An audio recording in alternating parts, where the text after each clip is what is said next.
محمد رسول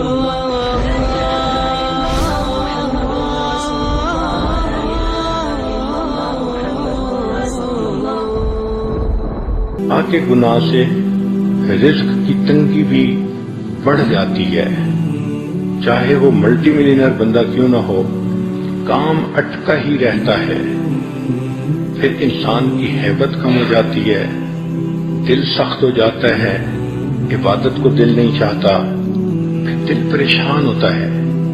آپ اس بات کا خود مشاہدہ کر لیں کہ جتنی لڑکیاں روگ پال لیتی ہیں ان کو راتوں کو نیند نہیں آتی، کبھی 1 بجے میسج آ رہا ہے، کبھی 2 بجے میسج جا رہا ہے، ساری رات جاگ کے گزار دیتی ہیں۔ اس گناہ نے دنیا میں سکون چھین لیا، سوچیں آخرت میں سکون کیسے ملے گا۔ پھر پریشان ہو کے خود کہتی ہیں اس جینے سے تو مر جانا اچھا تھا، اب تو خبر آ کے یہ کہتے ہیں کہ مر جائیں گے، مر کے بھی چین نہ پایا تو کدھر جائیں گے۔ اس لیے زنا کے بارے میں 2-3 باتیں بہت اہم ہیں۔ پہلی بات کہ حدیث مبارکہ سے پتہ چلتا ہے کہ جب کوئی شخص زنا کر رہا ہوتا ہے اس وقت وہ مسلمان نہیں رہتا، ایمان اس کے جسم سے نکل کے الگ ہو جاتا ہے، گویا زنا کرنے میں جتنا وقت گزرا وہ اتنا وقت کفر کی حالت میں گزر گیا، ایمان سے خالی گزر گیا۔ اب ذرا عورتیں سوچیں کہ جب ان کے جسم کو کسی غیر محرم نے ہاتھ لگایا یہ اتنی دیر کفر کی حالت میں رہی، کہنے کو تو مسلمان بنی پھرتی ہیں لیکن نامہ اعمال میں تو لکھا جائے گا نا کہ اتنا وقت اس نے کفر کی حالت میں گزارا۔ اللہ اکبر، ایسا گناہ کہ ایمان ہی بندے سے الگ ہو جائے۔ پھر یہ اتنا بڑا گناہ ہے، حدیث پاک میں آتا ہے کہ جو انسان زنا کرے حتیٰ کہ بڑھاپے کی عمر کو پہنچ جائے اس پر 7 آسمان اور 7 زمینیں لعنت برساتی ہیں۔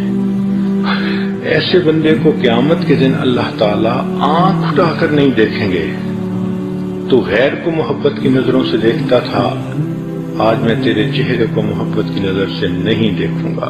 یہ کتنی بڑی محرومی ہے کہ اللہ تعالیٰ اس شخص کے چہرے کو ہی دیکھنا پسند نہ کرے۔ علامہ مناوی رحمۃ اللہ علیہ کے دادا کہتے تھے کہ جو شخص زنا کا مرتکب ہوتا ہے اس کے چہرے کی ظلمت اہل باطن دیکھتے ہیں، جب قریب وہ آتا ہے تو اس کے جسم سے بدبو آتی ہے، جب وہ نہاتا ہے تو پانی کے اندر زنا کا گناہ دھل رہا ہوتا ہے، پانی دیکھ کر وہ بتا سکتے ہیں۔ امام اعظم حنیفہ رحمۃ اللہ علیہ کا واقعہ ہے، ایک نوجوان کو نہاتے دیکھ کر انہوں نے دیکھ لیا کہ یہ زنا کا مرتکب ہوا ہے۔ ابن عساکر نے ایک حدیث نقل کی ہے، المقیم علی الزنا کعابد وثن، کہ جو زنا کے اوپر مقیم ہوتا ہے وہ بت پرست کی مانند ہوتا ہے۔ اس کا مطلب یہ کہ اگر کسی لڑکی نے کسی لڑکے کے ساتھ 2 سال افیئر رکھے تو اللہ کے ہاں یہ 2 سال بت پرست رہی، اس کا نام مومنوں کی فہرست میں نہیں ہوگا، اس کا نام بت پرستوں کی فہرست میں ہوگا۔ آج سوچئے ہم بت پرستوں کی باتیں پڑھتے ہیں تو کہتے ہیں یہ ایمان سے محروم تھے، ایسا تو نہیں کہیں ہمارا نام ہی بت پرستوں میں لکھ دیا گیا ہو۔ اس لیے عورتیں اس پوائنٹ کو خوب اچھی طرح سمجھیں کہ یہ زنا کا گناہ ایمان سے محروم کرتا ہے، زنا کا گناہ انسان کو اللہ کے دفتر میں بت پرستوں کی فہرست میں شامل کرتا ہے۔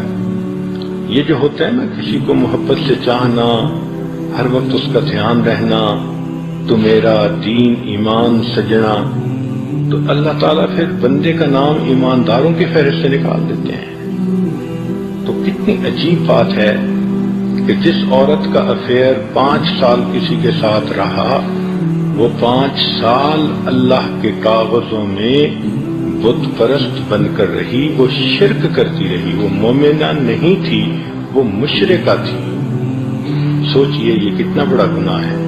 پھر اس کی سزا آخرت میں اتنی زیادہ کہ پڑھ کے کانپتا ہے بندہ.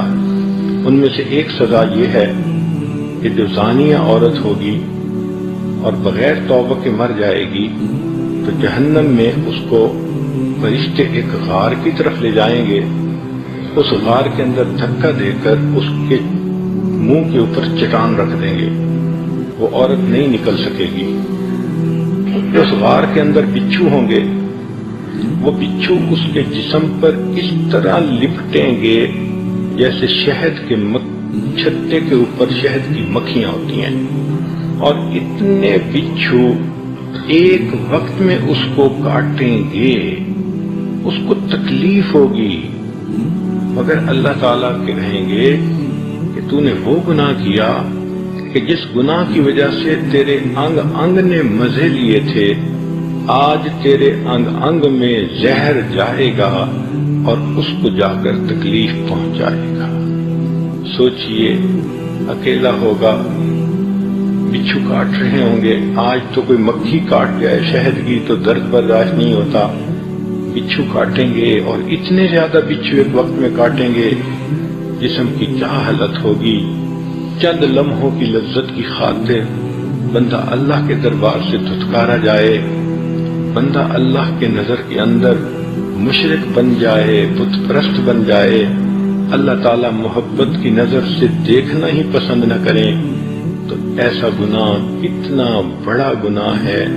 اور پھر اس کی ایک اور دنیا کے اندر جو نحوست ہوتی ہے کہ اس گناہ کی وجہ سے میاں بیوی کے دلوں میں فاصلے آ جاتے ہیں. اللہ تعالیٰ اس گناہ سے بچنے کی توفیق عطا فرمائے.